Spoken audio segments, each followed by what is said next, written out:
Você está pensando em fazer FIV, a fertilização in vitro? Será que você precisa? Como é que funciona isso? Vamos explicar um pouco sobre essas questões no vídeo agora. Mais ou menos assim, a cada 100 casais tentando engravidar, 60 engravidam nos primeiros 6 meses, 80 no primeiro ano, mais ou menos 90 no segundo ano. Então essa questão de tempo acho que é o mais importante para quem está pensando se precisa ou não fazer. Em qualquer idade, se você está tentando engravidar há mais do que um ano e não consegue, já é indicativo de fazer uma investigação para ver se tem ou não algum problema. Se passar mais do que 6 meses, para a mulher que tem aí acima de 35 anos, ela já começa a reduzir muito a chance. Então, acima dos 35 anos, tentando por engravidar por 6 meses sem sucesso, já vale a pena investigar e muitas vezes ir para FIV. Para quem vai tentar engravidar acima dos 38, o ideal é já fazer essa investigação antes de começar a tentar. Eu, pessoalmente, recomendo que após os 32 anos, a mulher tentar mais do que 6 meses, já vale a pena procurar uma ajuda. Ou se ela tiver ciclos muito irregulares, ou se já souber de algum fator de risco. Mas isso provavelmente você já sabia. Decidiu então que passou, não quer esperar, ou está com pressa, ou tem alguma questão específica e vai fazer a FIV. Primeira questão é, vamos ver se eu tenho algum problema. Por que eu não estou engravidando? O que a gente precisa para engravidar? Vou retomar isso que eu já falei em outros vídeos, mas basicamente, a mulher com uma ovulação de qualidade, o homem com espermatozoide saudável, a mulher com útero e trompas funcionantes, tem tudo que precisa para engravidar. Ovulou, o esperma entra através do útero, vai até a trompa ela tem que ir lá buscar o óvulo, o esperma encontra com o óvulo na trompa, e aí esse embrião que está sendo formado, ele vai ter que ser levado até o útero. A trompa ela tem que ter movimentos para colocar esse embrião no útero. Grudou no útero, está grávida. Então, basicamente, a gente tem que procurar falhas nesse processo. Então, como é que é a investigação? Não é tão complicado, a gente não precisa de 1000 exames, igual a gente vê por aí. E que é obrigatório para investigar antes de fazer a fertilização, para saber se a pessoa tem algum problema.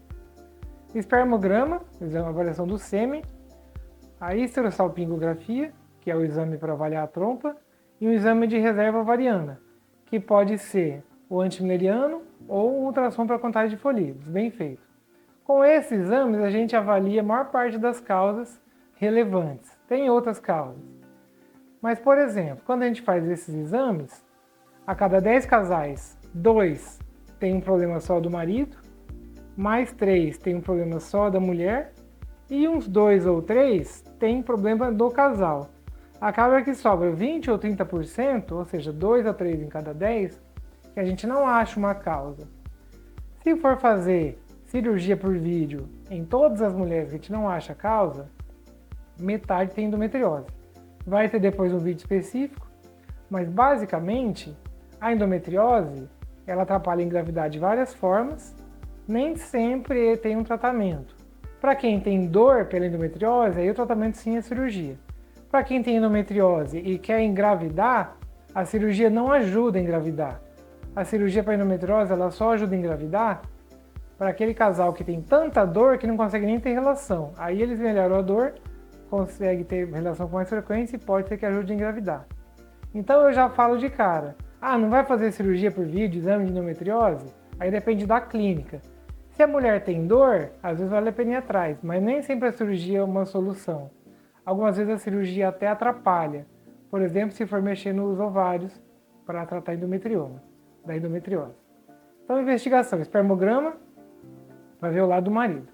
Da mulher, em geral, eu peço ultrassom com contagem de folículos, ele já avalia o formato do útero, avalia a cavidade uterina, às vezes uma histerossono, que é um contraste por dentro do útero. E ultrassom com contagem de folículos, ele já tem uma ideia boa da reserva ovariana. A reserva de ovário serve para a gente ver, planejar o tratamento, avaliar se a mulher vai ter uma resposta boa ou ruim para a estimulação, prever mais ou menos a quantidade de ovos e traçar um plano, se ela vai precisar de um ciclo ou mais. Tendo esse exame, a contagem de folículos e de preferência junto ao antimileriano, eu consigo te dar a porcentagem de chances com um ciclo de fertilização ou com mais ciclos. A gente usa isso para planejar o tratamento. Ainda na investigação, existe o exame das trompas, que é meio dolorido. Ele é importante porque, se a trompa for obstruída, já não engravida espontaneamente. Se ela for dilatada, pode engravidar mas com maior risco aí de gravidez na trompa, né, ectópica. E a dilatação das trompas, ela prejudica também o resultado da FIV. Então a mulher que tem as trompas obstruídas, ela não engravida de outra forma. A mulher que tem as trompas dilatadas, mesmo com a fertilização, ela pode ainda ter indicação de uma cirurgia para desconectar ou retirar as trompas. Mas a histrossalpingo, ela não avalia tudo. Ela só mostra se a tua trompa está permeável ou não. Mas a trompa, ela não é uma estrada, não basta dar passagem para o óvulo e para o esperma. Ela é uma mistura de guindaste com esteira. Ela tem que ir lá na pelve, captar aquele óvulo, aí juntou com o espermatozoide, ela tem que ter movimento ciliar interno para pegar aquele embrião e levar para dentro do útero. A gente não consegue testar a função da trompa, a gente só consegue testar se ela está permeável ou não. Tem várias causas que a gente não consegue diagnosticar. Essa disfunção da trompa é uma delas. O espermograma, por exemplo, é uma corrida de Fórmula 1. Tem que ter bastante Hamilton, não sei se é ele que está na frente agora. O que não pode é ter os espermatozoides parados ou andando sem direção. Então, muitas vezes, no espermograma a gente detecta a quantidade boa, mas a gente não consegue testar a real capacidade daquele espermatozoide penetrar naquele óvulo. Existem exames, por exemplo, para avaliar a fragmentação do DNA, que tem pouca aplicação na prática, são casos mais de exceção. Não é algo que seja fundamental e nem para todo mundo. A mulher, por exemplo, pode ter útero normal, mas a gente não consegue ainda testar com eficácia a real capacidade daquele endométrio de realmente receber e implantar o embrião. Existem até tentativas de biópsia do endométrio para vários tipos, por exemplo, EMA, ERA, ALICE. Quem conhece sobre o assunto já vai ter entendido. Mas, até o momento, as publicações e estudos sérios para avaliar a eficácia desses exames de endométrio não têm impacto clínico, ou seja, não funciona, não ajuda. Então a nossa tendência, a minha tendência e do pessoal que trabalha aí de parceria com a Semear, é optar por intervenções e investigações que acrescentem algum benefício real. Então a gente tem muitas causas, por exemplo, que você só faz diagnóstico na FIV. Às vezes a mulher tem muito óvulo imaturo, ela até ovula, às vezes bastante óvulos, mas se tem muito óvulo imaturo, eles têm menos chance real de virar um embrião. Às vezes a casquinha do óvulo, né, a zona pelúcida, ela pode ser muito rígida e aquele espermatozoide tem mais dificuldade de penetrar. Às vezes tem dificuldade de formar ou de desenvolver os embriões. Alguns casos tem problemas específicos da quantidade de cromossomo ou DNA do marido ou da esposa, e isso pode ser causas a ser investigado. Então, uma questão importante, a gente não consegue diagnosticar todas as causas. A investigação básica, que é o espermograma, o exame das trompas e de reserva do ovário, já vai me dizer a chance que aquela mulher tem de engravidar da FIV e se é ou não uma melhor opção, ou se é ou não uma boa opção. A partir desses dados, eu costumo colocar numa calculadora de chances, eu consigo te mostrar uma planilha dizendo qual que é as chances de engravidar com um tratamento ou com mais, e isso serve para se programar financeiramente, porque a gente sabe que a FIV não é algo barato, depois a gente fala disso, que é importante, não vou deixar de lado, mas o mais importante seria assim, o nosso foco, a prioridade não é achar um problema, não é achar uma causa, é achar uma solução. Então você vem comigo para engravidar, eu vou tentar fazer você engravidar. A gente vai procurar causas que mudem o prognóstico, que atrapalhem o tratamento, mas o foco não é fazer um monte de exame, perder um tempão e bastante dinheiro atrás de investigação. A questão é de fazer engravidar. Quanto a isso, a gente tem 3 tratamentos, eu tenho 4, na verdade, formas de te ajudar a engravidar. A primeira é melhorar a tua chance de gravidez natural, que é relevante, e para alguns casos isso às vezes já funciona, que é basicamente melhorar a qualidade de vida, alimentação, atividade física, estresse, né? Só coisa fácil, só que não. A segunda forma é fazer uma indução de ovulação, significa usar medicamentos para a mulher ovular melhor, ovular mais regular, com ou sem tratamento para melhorar o esperma do parceiro, se for o caso, e aí fazer com essa mulher ovular e ter a relação na época certa é aumentar bastante a chance de engravidar. Eu vou comentar sobre isso em outros vídeos, mas não é o foco agora. O segundo, que seria a inseminação, é igual faz em boi. Seria fazer a mulher ovular e aí na época prevista colher o esperma do homem ou do doador, se for o caso, purificar e aí injetar esse sêmen lá dentro do útero e das trompas para ter uma fertilização aí natural, entre aspas. E a terceira forma é a FIV, que é a fertilização in vitro. Eu costumo comparar como se fosse uma viagem. Imagina que o teu objetivo seja viajar, você vai para São Paulo. Você pode ir de carro, você pode ir de ônibus, de bicicleta, não recomendo, a pé, de carona, ou de avião. O avião não é a última opção, é a melhor opção, geralmente. E eu costumo comparar a FIV por conta disso. A FIV não é para ser a última opção para quem quer engravidar, ela é a melhor opção. Em geral, a FIV, ela junta toda a chance que aquele casal teria em um ano tentando para um único ciclo. E isso poupa seu tempo. A gente sabe que a mulher nasce com todos os ovos que vai usar na vida inteira e vai perdendo mais ou menos aí uns 1.000 por mês. Então, primeira coisa, será que eu preciso fazer FIV? Se você tem pressa para engravidar, precisa. E uma outra questão que é planejamento. Às vezes a mulher pensa em ter 2 filhos, por exemplo. Se você imaginar que você vai estar precisando engravidar após os 35 anos, é bem importante pensar na FIV. Porque imagina, a mulher está com 33, quer engravidar e quer ter 2. Às vezes demora aí 6 meses tentando engravidar, depois mais 9 meses do parto, aí você vai esperar mais ou menos aí 1 ano para tentar engravidar de novo. Então, se for tudo rapidinho nessa conta, você já demorou pelo menos 2 a 3 anos para tentar engravidar de novo. Quando você começa às vezes com 32, você vai tentar o próximo com 35. Aí, se você optar por fazer a FIV antes, você pode congelar embriões para caso precisar, usar depois. E é meio que um seguro, uma garantia. Para quem tem uma chance alta de engravidar, às vezes, um único ciclo de FIV faz você ter bastante embriões para sobrar e a chance é muito alta. Para quem tem pouca chance sempre. E se você tem pouca chance por mês, você fazer a FIV, você junta toda a chance que você teria em um ano em um único mês. Então, às vezes a chance parece pouca, mas em geral a FIV te dá toda a chance acumulada que você teria em um ano tentando engravidar para um único tratamento. E isso não tem preço. O custo de você não fazer, deixar a vida tomar essa decisão por você, pode ser que você tenha uma decisão que não foi a que você queria. Às vezes pode ser que você não consiga engravidar ou que tenha menos filhos do que o necessário. Agora, por que a FIV tem essas questões? Por que é o melhor? Imagina que todo mês, se você tiver uma reserva de ovário boa, em geral aí vou colocar de 8 até 12 folículos potenciais por mês, num ciclo natural, você teria 8 aí, vamos colocar 10 ciclos, 10 folículos, que você tem capacidade de resposta aos hormônios que eles podem gerar um óvulo.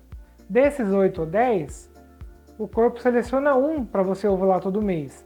Todos esses 9 que poderiam ter óvulos, eles são desperdiçados. Então, na natureza, você escolhe um a cada 10, que nem sempre é o melhor do ponto de vista aí de capacidade do DNA interno. Às vezes esse um escolhido ele é mais sensível ao hormônio, mas ele tem um DNA de pior qualidade. Então, às vezes não seria o melhor embrião. Na FIV, a gente pega todos os óvulos que têm a capacidade de responder ao hormônio e é como se eu hackeasse o vestibular. Todos aqueles 9 que estão na segunda fase e que não iriam ser aprovados, a gente faz eles crescerem, desenvolverem, capta no laboratório e transforma em embrião. Nem sempre é 100%, mas essa é a ideia. Então a gente usa todos os óvulos que a paciente teria naquele mês, ao invés de usar um só. Se quiser melhorar ainda mais a chance, a gente pode fazer biópsia do embrião, escolher o embrião para transferir que tenha aí, seja euploide, ou seja, tenha o número correto de cromossomos, e exclui síndrome de Down, Turner, Edwards, Plateau, Klinefelter. Então a gente consegue excluir algumas síndromes por número de cromossomos, e fazendo a biópsia, que é uma técnica que só dá aí com a FIV, a gente consegue reduzir bastante o número de abortos e as perdas gestacionais. Se a paciente tem, por exemplo, um problema da trompa, Na FIV a gente não usa a trompa, a gente capta os ovos, forma os embriões no laboratório e coloca direto no útero. Se o problema é da qualidade de fertilização, a capacidade do esperma penetrar no óvulo, a gente pode otimizar o esperma no laboratório, dá para fazer a ICSI, que é pegar aquele espermatozoide e injetar direto dentro do óvulo, aí você anula esse problema. Se o problema é, por exemplo, o ambiente pélvico muito inflamado, às vezes da endometriose, a gente consegue produzir esses óvulos e embriões, captar os óvulos, produzir embriões fora do ambiente pélvico inflamado, levar para o ambiente controlado, que é o do laboratório, e isso melhora bastante a chance. Mesmo assim, as chances da FIV não são algo tão previsível assim. Alguns casos fogem aí do esperado, e porque medicina não é matemática, né? A gente não estou aqui vendendo um bebê. Eu estou oferecendo um tratamento que dá a melhor chance possível para aquele casal. Então, independente se essa chance é percebida como um número pequeno ou alto, esse número é a soma de toda a chance do ano, tentando, em um único mês. Então, vale a pena. Mesmo assim, a gente costuma falar que um bom plano é algo que chega em torno de 80% de chance de engravidar. Aí, ou seja, é muito provável. A questão é, vamos otimizar o recurso financeiro, emocional e tempo para chegar nos 80%. Então, às vezes, o casal que tem 60%, 70% de chance em um ciclo, às vezes opta por fazer um ciclo só. Quem tem, às vezes, 30% em uma tentativa, o melhor seria poder fazer várias vezes. Então, uma coisa que eu sempre coloco para o casal é isso. Vamos olhar para o grande cenário. Olhar de longe, digamos assim.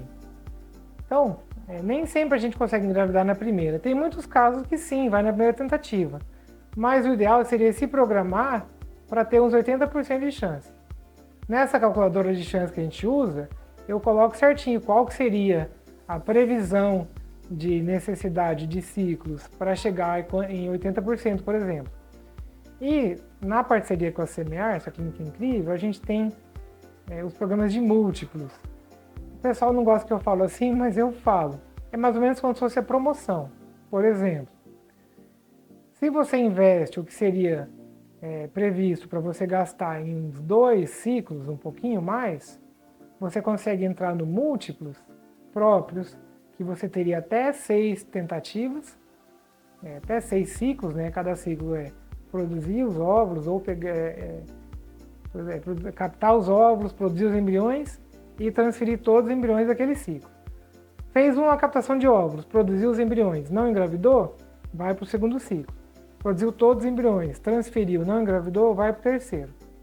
Então, às vezes, se você já começa com essa noção e tem um planejamento financeiro limitado dentro das suas expectativas, se você se programa para investir o que seria o previsto para 2 ciclos, você consegue ter, às vezes, a chance que você teria em até 6 ciclos.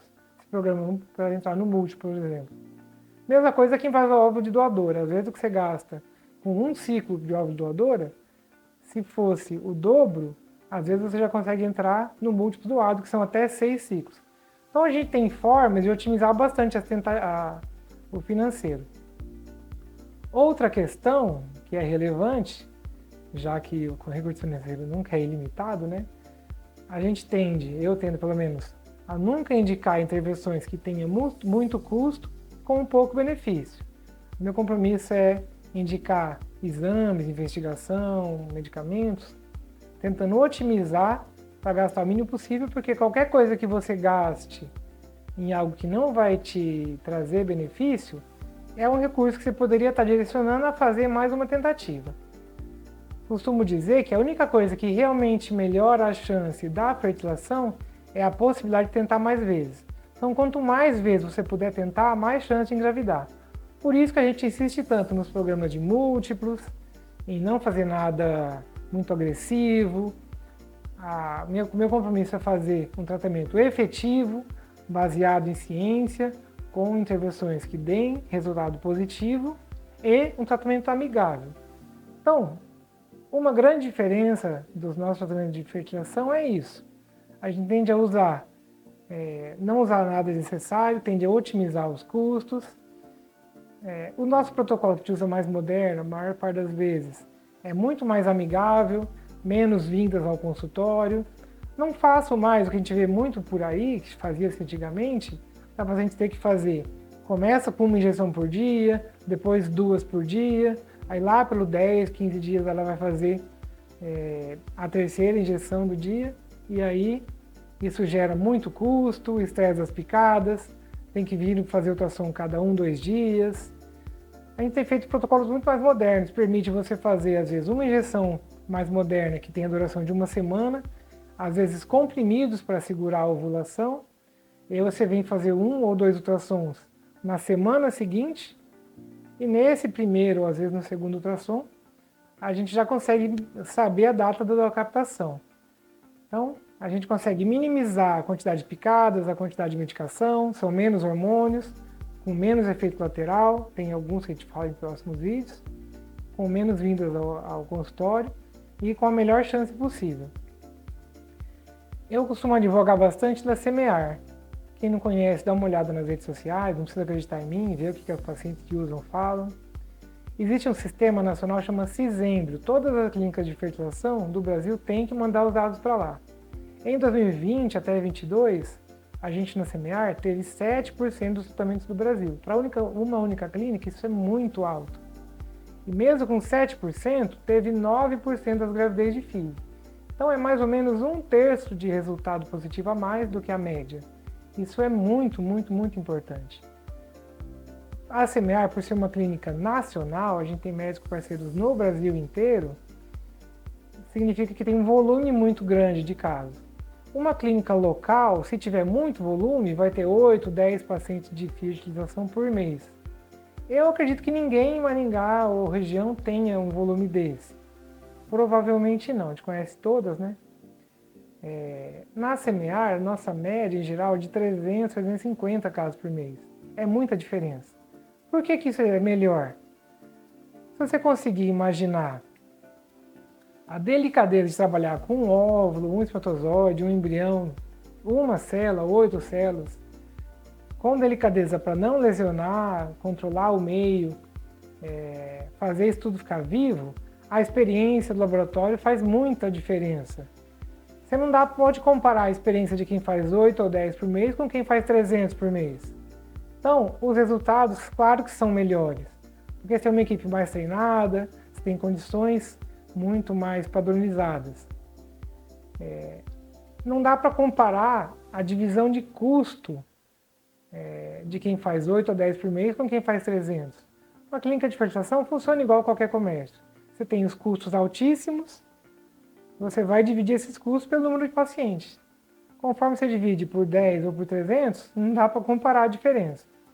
Para quem trabalha, por exemplo, com óvulo de doadora, não dá para você comparar a probabilidade de achar uma doadora parecida com você e compatível, procurando entre 10, 12 pacientes de uma clínica local, ou procurando entre 300, que são pacientes do Brasil inteiro. Então isso melhora a chance de você ter óvulo de uma doadora compatível, sem precisar recorrer ao óvulo congelado. A gente sabe que o óvulo congelado tem mais ou menos 1/3 a menos de probabilidade do que o óvulo fresco. Então é muita coisa que a gente usa para melhorar bastante, deixar o tratamento de FIV mais amigável, menos incômodo, menos medicações, menos efeitos colaterais, resultados previsíveis com o melhor custo possível. Então vem para cá, a gente explica melhor, te ajuda a engravidar da melhor forma possível, seja com FIV, seja melhorando a tua chance natural de engravidar, seja com indução de ovulação. Abraço, fico à disposição.